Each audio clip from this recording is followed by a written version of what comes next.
அருமையான தேவனுடைய பிள்ளைகளே, தேவ சமூகத்திலிருந்து உங்கள் அனைவரையும் சிங்கப்பூர் ஏழும் எழுப்புதல் ஊழியர் சார்பிலே வாழ்த்தி இன்றைக்கு இந்த செய்திக்குள்ளாக உங்களை வரவேற்கிறேன். இன்றைக்கு முக்கியமாக நம்முடைய குடும்ப வாழ்க்கையிலே பார்க்கக்கூடிய காரியம், ஒவ்வொரு குடும்பங்களிலும் அநேகர் குடும்ப வாழ்க்கை குறித்து கவலைப்பட்டு கொண்டு இருப்பாங்க. பிரச்சனைகள் என்ன ஏது இப்படி என்று ஒவ்வொரு காரியங்களை குறித்து கவலைப்பட்டு கொண்டிருப்பாங்க. ஆனால் கர்த்தருடைய பிள்ளைகளாகிய நமக்கு ஆண்டவர் சொல்லக்கூடிய காரியம் என்ன? மத்தேயு 6வது அதிகாரம் வசனம் 25 முதல் 31 வரை நாம் பார்த்தோம் என்றால், இயேசு கிறிஸ்து மலை பிரசங்கத்திலே, பியாட்டிடியூட்ஸ் மலை பிரசங்கத்திலே முக்கியமான காரியத்தை குறித்து சொல்கிறார். அதாவது, நீங்கள் எதற்கும் நீங்கள் கவலைப்படக்கூடாது. ஆகாயத்து பறவைகளை பாருங்க, அது ஆகாரத்துக்கு என்ன கவலைப்படக்கூடியதாக இருக்கிறதா? காட்டு புஷ்பங்களை பாருங்க, அதெல்லாம் ஆண்டவர் விதவிதமாய் உடுத்துகிறாரே.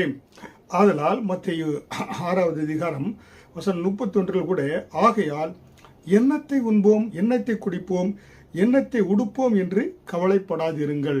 அல்லேலூயா. விசேஷமாக கவலை சாத்தான் கொண்டு வரக்கூடிய காரியம். தேவனுடைய பிள்ளைகளாக இருக்கிற நாம் எதற்கும் கவலைப்படக்கூடாது. எண்ணத்தை உண்போம், எண்ணத்தை குடிப்போம், எண்ணத்தை உடுப்போம் என்று நீங்கள் கவலைப்படக்கூடாது. அல்லேலூயா. அதனால மத்தேயு 6வது அதிகாரம் வசனம் 33 முதலாவது தேவனுடைய ராஜ்யத்தையும் நீதியும் தேடுங்க, அப்பொழுது இவைகள் எல்லாம் கூட கொடுக்கப்படும். இவைகள் என்றால் நீங்கள் விரும்புகிற எல்லா காரியத்தையும், இருதயத்தின் வாஞ்சியை கர்த்தர் நிறைவேற்றக்கூடியவராக இருக்கிறார். ஹல்லேலூயா. திருமணம் உங்களுக்கு ஆகவில்லையா? இல்லை திருமணம் ஆகாத பிள்ளைகள் உங்கள் வீட்டில் இருக்கிறாங்களா? கவலைப்படாதீங்க. கர்த்தர் என்ன செய்கிறாரு? முதலாவது தேவனுடைய ராஜ்யத்தை நீதியை தேடுங்க, ஆண்டவர் சகலற்றையும் உங்கள் பிள்ளைகளுக்கு ஏற்ற திருமணத்துக்கு தேவையான ஏற்ற அவர்களுக்கு துணையை கர்த்தர் கொண்டு வந்து கொடுப்பார். ஹல்லேலூயா.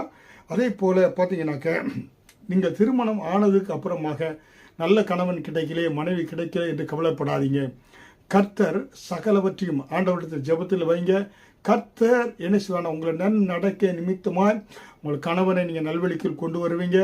அதே போல் கணவன் மனைவியும் நல்ல ஒரு வழிக்குள்ளாக அவர்கள் கொண்டு வருவாங்க. ஹல்லேலூயா. அதனாலே அருமையான தேவனுடைய பிள்ளைகளே, நீங்கள் எதை குறித்து நீங்கள் கவலைப்படக்கூடாது. ஹல்லேலூயா. ஏன் இந்த உலகத்தில் 100க்கு 100 ஒரு கணவனுக்கு ஏற்ற 100க்கு 100 மனைவியோ, மனைவிக்கு ஏற்ற 100க்கு 100 ஏன்னா விருப்பமான கணவனை கிடைப்பது இந்த பூமியில் கிடையாது. ஏன்னா கொடுக்கப்பட்ட அந்த காரியத்தை ஒருவேளை களிமண்ணை போல கொடுத்துருந்தால் அது வைரமாக மாற்றக்கூடியது. ஒருவேளை மனைவியினுடைய பொறுப்பாக கணவனை மாற்றுவது இருக்கலாம். மனைவியினுடைய பொறுப்பு என்ன கணவனை மாற்றுவதாகவும், கணவனுடைய பொறுப்பு மனைவியை மாற்றுவதாகவும் இருக்கும். ஹல்லேலூயா. அதற்கு நீங்கள் ஒருவரை ஒருவர் என்னை விட்டு கொடுத்து, தேவன் கொடுத்த காரியம் என்னிடத்தில் நான் 100க்கு 100 நான் பூரணப்பட்டவன் இல்லை, என்ன நல்ல குணங்கள் கிடையாது. அதே போல் மனைவிடத்தில் இல்லாதனால ஒருவர் விட்டு கொடுத்து உங்கள் குடும்ப வாழ்க்கையை நீங்கள் அமைத்து கொள்ள வேண்டியது மிக அவசியமாக இருக்கிறது. குழந்தைகள் உங்களுக்கு இல்லையா? ஆண்டவர் என்ன செய்கிறார்? உபாகம் 7வது அதிகாரம் வசனம் 14 சகல ஜனங்களை பார்க்கலும் நீ ஆசீர்வதிக்கப்பட்டு இருப்பாய், உங்களுடைய மிருகத்திலாவது உங்களுடைய ஆணிலாவது பெண்ணிலாவது மலடு இருப்பதில்லை என்று ஆண்டவர் வாக்கு கொடுக்கிறார். ஹல்லேலூயா. குழந்தை இல்லை என்று ஏங்காதீங்க. கர்த்தர் குழந்தையை கொடுப்பேன். அதாவது உங்களுக்கு மட்டுமில்லை, உங்களுடைய மிருக ஜீவன்கள் கூட மலடு இருப்பதில்லையா. கற்பத்தின் கனியை கர்த்தர் திறக்கக்கூடியவராக இருக்கிறார். ஹல்லேலூயா. அதனால பிள்ளைகளை குறித்து நீங்கள் கவலைப்படக்கூடாது. ஏனென்றால் சங்கீதம் 127வது அதிகாரம் வசனம் 4 இதோ பிள்ளைகள் கர்த்தரால் வரும் சுதந்திரம், கற்பத்தின் கனி அவரால் கிடைக்கும் பலன். ஹல்லேலூயா. அருமையான தேவனுடைய பிள்ளைகளுடைய படிப்பு காரியம், வளர்ச்சி காரியம் எதை குறித்து கவலைப்படக்கூடாது. ஏன்னா பிள்ளைகளுக்கு கொடுத்த கர்த்தர் அதற்கேற்ற உங்களை அவர்களை நீங்கள் போஷிக்க, காப்பாற்ற, நடத்த பலனையும் கிருபையும் கர்த்தர் கொடுப்பார். ஹல்லேலூயா. அதனால நீங்கள் கவலைப்படக்கூடாது. உங்கள் வாழ்க்கையில எந்த காரியத்துக்கும் கவலைப்படக்கூடாது. அதனால் தான் 3 யோவான் 2வது வசனத்திலே, புரியுங்களா? 3 John verse 2 அதில் ஒரு அதிகாரம் தான் இருக்குது. அதில் 2வது வசனத்திலே என்ன சொல்லப்பட்டிருக்கிறது என்றால், அதில் பிரியமானவனே, உன் ஆத்துமா வாழ்கிறது போல நீ எல்லாவற்றிலும் வாழ்ந்து சுகமாய் இருக்கும்படி வேண்டுகிறேன் என்று சொல்கிறார் அப்போஸ்தலனாகிய யோவான். ஹல்லேலூயா. நீங்கள் உங்கள் ஆத்துமா எப்படி எண்ணங்கள் மனது வாழ்கிறது போல எல்லாவற்றிலும் நீங்கள் எப்படி இருப்பீங்க? சுகமாய் இருப்பீங்க. எல்லாவற்றிலும் என்ன இருதயத்தின் வாஞ்சியை கர்த்தர் கொடுக்கக்கூடியவராய் இருக்கிறார். தீராத வியாதி இருக்கிறா, அவருடைய தழும்புகளால் நீங்கள் குணமானீர்கள், கவலைப்படாதீங்க. இயேசு உங்களுடைய வியாதிகள் எல்லாம் சிலுவையிலே சுமந்து தீர்த்து இருக்கிறார். ஹல்லேலூயா. அதனால பாருங்க, உங்களுக்கு படித்த படிப்புக்கு நல்ல வேலை கிடைக்கலையா, இந்த நியாயப்பிரமாண புத்தகம் வாயை விட்டு பிரியாதிருப்பதாக, அப்பொழுது நீ உன் வழியை வாய்க்க செய்வாய் என்று யோசுவா 1 அதிகாரம் 8 சொன்னார் பாருங்க.